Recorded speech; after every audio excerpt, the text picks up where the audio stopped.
Halo, saya Valentin Pratiwi, calon guru penggerak Angkatan 9 Kabupaten Bengkalis. Pada kesempatan ini, saya akan berbagi praktik coaching dalam modul 2.3 demonstrasi kontekstual. Supervisi akademik merupakan serangkaian aktivitas yang bertujuan untuk memberikan dampak secara langsung pada guru dan kegiatan pembelajarannya di kelas. Supervisi akademik perlu dimaknai secara positif sebagai kegiatan berkelanjutan yang meningkatkan kompetensi guru sebagai pemimpin pembelajaran dalam mencapai tujuan pembelajaran, yaitu pembelajaran yang berpihak pada murid. Berikut ini akan dijelaskan beberapa hal terkait supervisi akademik. Ada dua paradigma utama yang menjadi landasan dalam menjalankan proses supervisi akademik yang memberdayakan, yaitu paradigma pengembangan kompetensi berkelanjutan dan optimalisasi potensi setiap individu.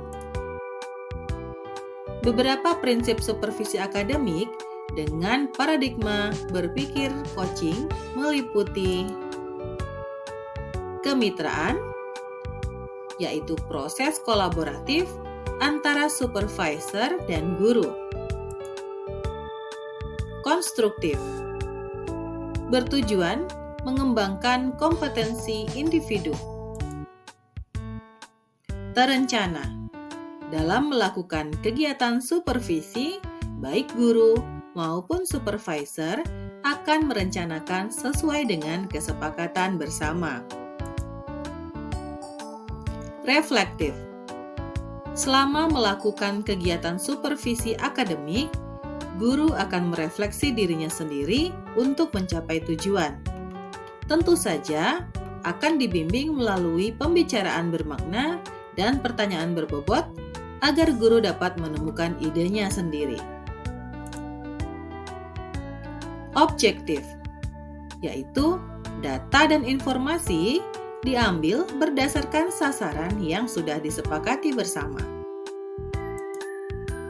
Berkesinambungan, tahapan supervisi yang sesuai akan terus dilakukan untuk meningkatkan kompetensi guru secara terus-menerus sehingga terwujudnya kompetensi yang lebih baik.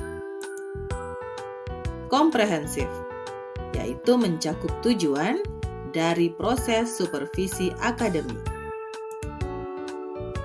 Pada umumnya, pelaksanaan supervisi akademik didasarkan pada kebutuhan dan tujuan sekolah dan dilaksanakan dalam 3 tahapan, yaitu tahap perencanaan, tahap pelaksanaan supervisi, dan tahap tindak lanjut. Seperti yang kita ketahui, kepala sekolah juga memiliki tugas supervisi kepada guru-guru di sekolahnya. Selain itu, supervisi juga dapat dilakukan oleh beberapa orang guru yang ditunjuk yang dianggap memiliki kemampuan supervisi kepada rekan sejawat. Salah satu bagian dalam tahapan pelaksanaan supervisi akademik adalah observasi pembelajaran di kelas atau yang biasanya disebut sebagai supervisi klinis.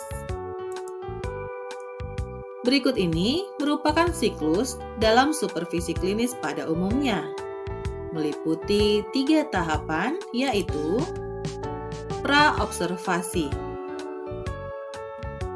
Pertemuan pra-observasi ini merupakan percakapan yang membangun hubungan antara guru dan supervisor sebagai mitra dalam pengembangan kompetensi diri.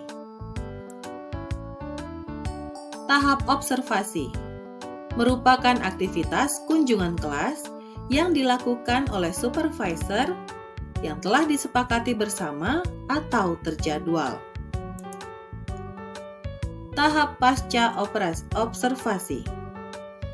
Percakapan supervisor dan guru terkait hasil data observasi, menganalisis data, umpan balik dan rencana pengembangan kompetensi. Proses percakapan bersifat reflektif dan bertujuan perbaikan ke depan.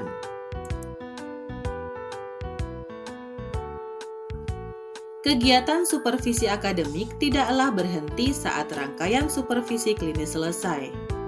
Dengan prinsip berkesinambungan dan memberdayakan, seorang supervisor meneruskan hasil dari tahapan pelaksanaan supervisi akademis dan klinis sebagai pijakan lanjutan bagi proses tindak lanjut yang meliputi refleksi, perencanaan pengembangan diri, dan pengembangan proses pembelajaran. Pada prinsipnya, dalam melaksanakan supervisi, seorang supervisor perlu melakukan pendekatan melalui coaching, sehingga selama supervisi dilakukan, guru atau rekan yang sedang disupervisi tidak merasa dinilai dan dihakimi, tetapi justru akan memunculkan idenya sendiri dalam mencapai tujuan melalui percakapan bermakna dan pertanyaan berbobot untuk memunculkan potensi diri, merasa dihargai, dan adanya hubungan kemitraan yang terjalin tetap hangat. Selain itu, coaching akan mengembangkan guru atau rekan secara berkelanjutan. Berikut ini merupakan salah satu contoh praktik coaching rekan sejawat untuk membantu mengembangkan area kompetensi coaching pada konteks pembelajaran atau keseharian.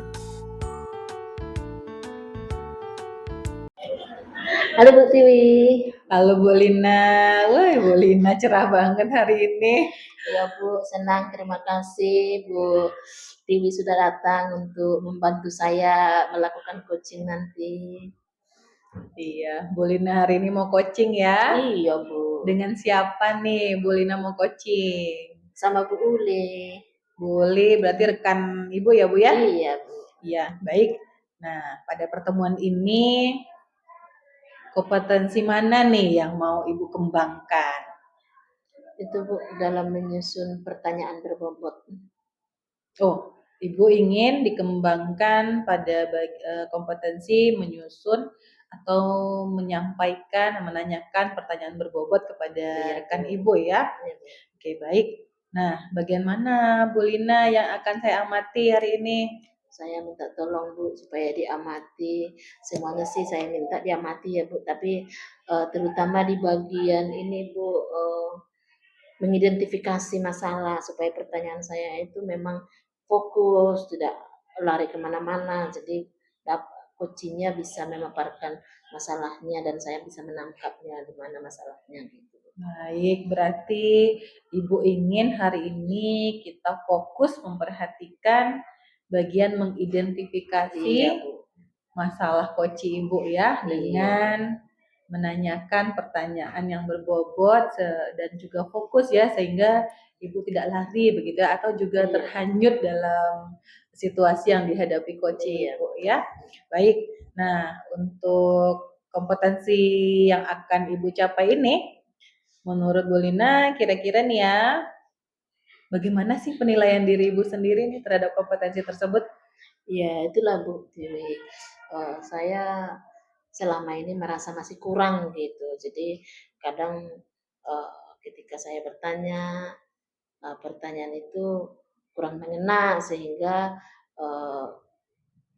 masalah yang disampaikan coach itu akhirnya sih dapat Bu, cuman udah panjang dulu kemana-mana gitu. Jadi kalau bisa nanti itu selama ini itu saya lakukan seperti itu supaya tidak terulang lagi nanti, supaya memang apa gitu. Jadi penilaian saya itu kemarin masih kurang lah gitu. Baik, Bu Lina berarti merasa masih belum cukup baik begitu ya Iya, dalam Bu. menggali permasalahan, akar permasalahan dan apa ya, Dari si apa coaching. yang dihadapi si coaching. Iya. Nah, sekarang apa ya harapan Bu Lina pada observasi kita kali ini? Harapannya nanti kalau udah selesai ini saya bisa lagi, menyusun, pertanyaan-pertanyaan yang berbobot, menyampaikan supaya tidak terjadi yang seperti kemarin-kemarin yang sudah saya lakukan sehingga, coaching itu bisa berlangsung efisien gitu, seperti itu. Iya, baik. Saya yakin nih Bu Lina pasti bisa ya. Doakanlah Bu supaya coaching-nya nanti dapat berjalan lancar ya Bu. Iya, baik. Semoga sukses Bu Lina coaching-nya nanti Ya ya. Bu, terima kasih Iya. Bu. Selamat coaching Bu Lina. Ya Bu. Selamat sore Bu Uli. Selamat sore juga Ibu Juslina. Selamat sore Bu Tiwi. Selamat sore Bu Lina. Iya. Terima kasih Bu Uli sudah mau ini mengajak Ibu untuk kita bercerita-cerita bersama. Iya Bu. Iya. Saya didampingi Bu Tiwi, nggak apa-apa ya Ibu? Iya Bu, nggak apa-apa Bu. Ya, oke. Kira-kira apa yang mau kita ceritakan ini kita bagi bersama? Iya Bu, saya memang sudah sangat tidak sabar untuk curhat sama Ibu Juslina. Saya ingin menyampaikan apa yang selama ini menjadi pikiran saya. Saya rasa Ibu Juslina teman yang cocok lah untuk berbagi. Ini Bu, saya punya anak gadis berumur 10 tahun. Itu kok introvert banget ya Bu. Sulit untuk diajak berkomunikasi, bicara, jangankan terhadap orang lain Bu. Terhadap mamanya sendiri pun sulit. Oh gitu ya Bu Iya ya. Bu. Jadi siapa nama anak Ibu Bu? Namanya Sarah Bu. Oh Sarah. Jadi si Sarah ini dalam kehidupan sehari-harinya itu jarang berbicara gitu ya, jarang bergaul gitu. Iya Bu, memang. Kalau di sekolah gimana? Wah, di sekolah sejauh ini saya selalu kontrol melalui wali kelasnya. Memang dia dalam hal materi, pemahaman bisa Bu. Tapi untuk praktek, diskusi, atau tindakan atau aksi yang dilakukan di beberapa kegiatan di sekolah itu sangat luar biasa minim. Oh begitu Bu. Bila perlu dia menarik diri dari kegiatan-kegiatan itu. Oh, kalau Ibu gurunya bertanya, pertanyaan pelajaran dijawab. Iya Bu. Nah, kalau seputaran pembelajaran, pemahaman kognitif, dia bisa menjawab Bu. Dan nilainya juga bagus menurut saya di atas rata-rata Bu. Berarti dari situlah Ibu menilai bahwa si Sarah ini adalah orang introvert gitu ya Bu ya. Iya Bu, benar. Menurut Ibu yang tidak introvert itu yang terbuka itu bagaimana? Nah, sebagai orang tua ya Bu ya tentu saya pribadi menginginkan anak saya itu tumbuh normal seperti teman-teman yang lain. Saat dia punya masalah di luar dia bisa berbicara bercerita pada saya, atau saat dia berkomunikasi dengan orang-orang di sekitarnya dia bisa bicara, dia bisa menyapa dari hal yang paling mudah dilakukan seperti salam, itu pun sangat sulit. Nah, saya berharap dia bisa untuk melakukan hal-hal yang biasa-biasa dilakukan seperti anak-anak seusia dia, Ibu. Oke. Selama ini apa yang sudah Ibu lakukan untuk merubah dari introvert ini? Iya, semampu saya selama ini saya sudah mengajak dia berbicara, berkomunikasi mengenai hal-hal apa saja yang terjadi misalnya di sekolah pada hari itu. Saya coba ungkit dan saya coba tanya. Itu pun akan dengan sangat berat beliau itu dia menyampaikan apa yang menjadi isi hatinya. Nah, saya ini Bu sudah berusaha menjadi ibu yang berusaha mengorek apa kegiatan dia di luar selama tidak bersama saya, namun saya mendapatkan hasil yang sangat minim. Berarti si Sarah menjawab kalau ya tidak Iya, gitu aja ya benar, Bu ya. Iya, seperlunya. Seperlunya aja ya iya. Bu. Oke Bu. Dalam kalau ada ini nilai tipe orang yang terbuka itu antara 0 sampai 10. Si Sarah ini Ibu nilai di skala berapa ini? Sangat jauh Bu. Dia bisa-bisa berada pada skala 4 ini. Oh gitu ya Bu ya. harusnya saya inginkan itu dia berada pada jarak skala 7 atau 8. Paling tidak skala 7-8 lah yang Ibu inginkan sekarang ya. Oke Bu. Ada nggak rencana-rencana Ibu atau planning Ibu yang Ibu lakukan untuk mencapai nilai 7 atau 8 ini gitu? Iya Bu, banyak sekali Bu sebenarnya rencana saya. Nah, beberapa di antaranya itu mungkin Ibu Juslina harus tahu, saya ingin menggabungkan dia ini di beberapa klub yang diminatinya, seperti kayaknya dia itu suka musik, kemudian dia juga suka bahasa Inggris, sementara kan di sekolah itu ada klub bahasa Inggris ya Bu ya. Nah, atau saya juga ingin membuat dia lebih aktif bergaul di kegiatan kayak kerohanian. Di gereja itu saya ingin dia tampil Bu Juslina, boleh bernyanyi, boleh apapun yang melibatkan kegiatan dia bisa berbicara di depan teman-temannya. Nah, selain itu Bu Juslina, saya juga berencana ini melibatkan dia dalam kegiatan-kegiatan di sekitar rumah. Kan misalnya kita ada kegiatan 17-an Agustus atau ada kegiatan seperti di lingkungan rumah saya itu ada gotong royong tingkat remaja. Nah, itu Bu Juslina. Dan belum kesampaian. Iya. Jadi itu sudah rencana yang bagus ya Bu. Apa yang menjadi hambatan Ibu sehingga rencana Ibu ini masih belum terlaksana? Iya Bu, yang paling dominan itu menjadi penghambat itu adalah masalah waktu Bu. Ibu tahu sendiri, saya seorang guru harus bekerja dari pagi sampai sore, dan anak saya ini pun punya schedule belajar di sekolah sore Bu, siang sampai sore. Nah, saya belum bisa maksimal Bu untuk mengikut sertakan dia ke berbagai kegiatan itu. Saya dan suami memang belum maksimal Bu secara time waktu. Iya, jadi untuk mengatasi hambatan itu bagaimana rencananya? Inilah Bu, saya sudah melakukan komunikasi yang betul-betul intens ya Bu ya. Karena saya melihat perkembangan anak saya ini makin dewasa ke arah remaja ke dewasa semakin tertutup. Nah, jadi saya melibatkan suami Bu, orang pertama yang saya ajak berkomunikasi itu untuk bisa kami komitmen nanti menyempatkan waktu kami agar boleh memberikan kesempatan untuk mengantar, memberikan ruang kepada dia, melibatkan dia, serta kami boleh memantau, mengamati dia Bu dalam beberapa kegiatan nanti yang sudah saya rencanakan tadi. Oke, baik. Itu kapan mau direncanakan Bu? Nah ini Bu, ini kan kita sedang disibukkan dengan kegiatan ujian semester ya Bu ya.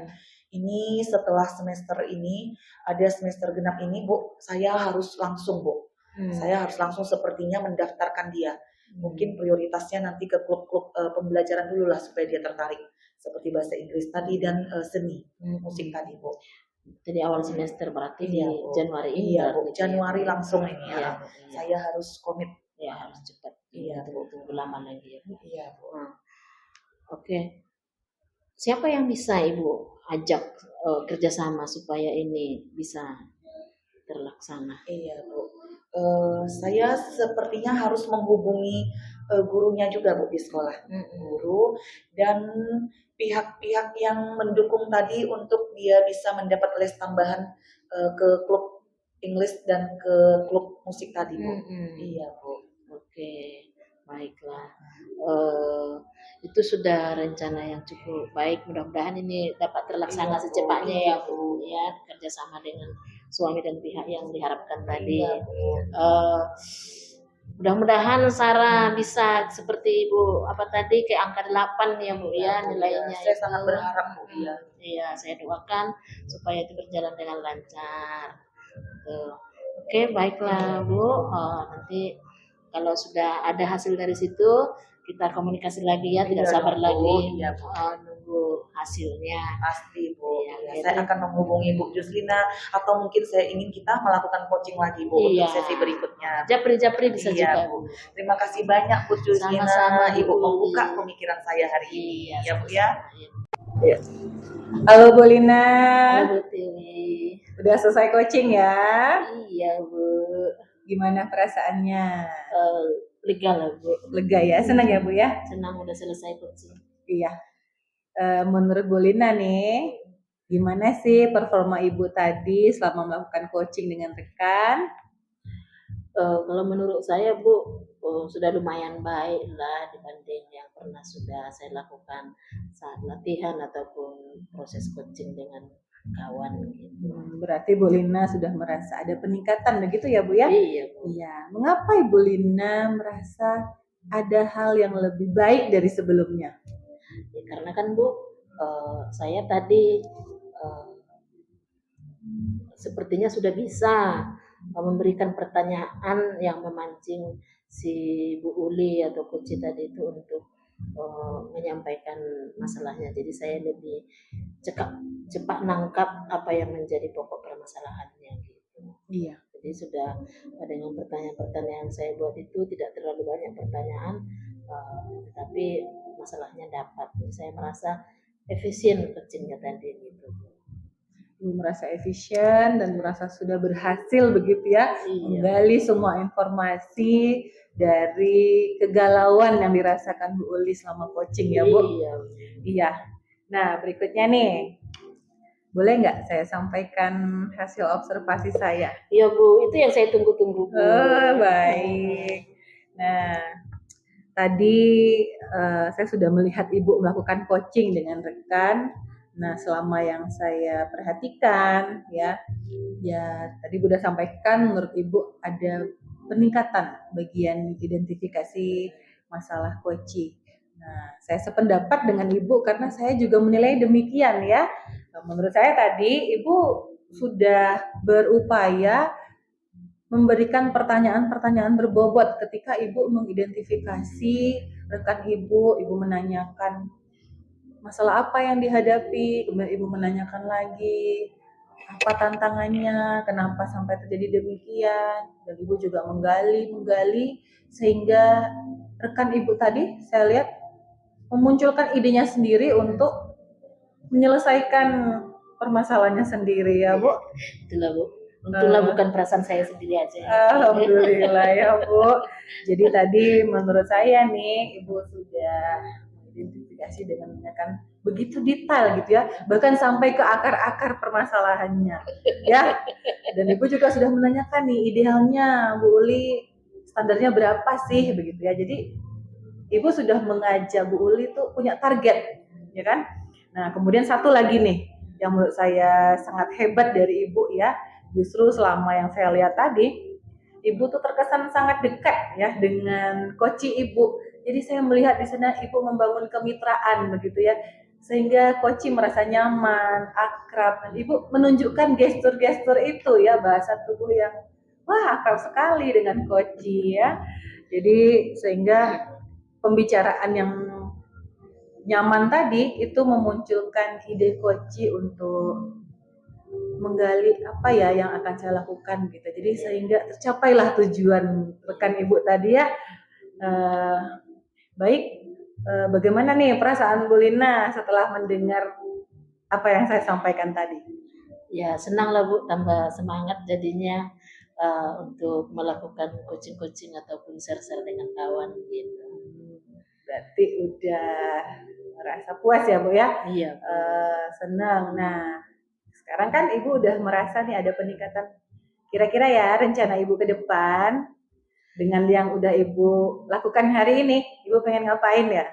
Rencana ke depan saya akan berbagi dengan kawan ketika mereka juga bercerita, saya bisa tidak ketika bercerita dengan kawan tidak membuang-buang waktu begitu saja. Jadi ketika ada masalah bisa kami ke inti permasalahan dan bahkan mendapatkan solusinya bersama. Iya, berarti kalau yang saya tangkap Ibu ingin lebih banyak praktek begitu ya, ya untuk mengasah lagi kompetensi coachingnya ya. Iya.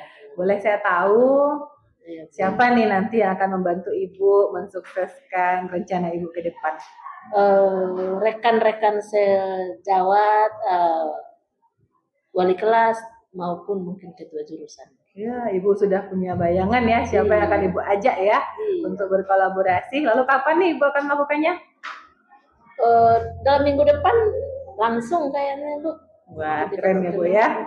Pasti nyatanya langsung dilakukan ya. Ya, doakanlah Bu supaya terlaksana dengan baik. Oke, semoga ya Bu. Nah, satu lagi, selama coaching tadi dan selama pertemuan kita hari ini, apa sih yang udah Ibu Lina dapatkan? Saya udah lebih siap lagi ketika dibutuhkan nanti coaching gitu. Keren banget Bu.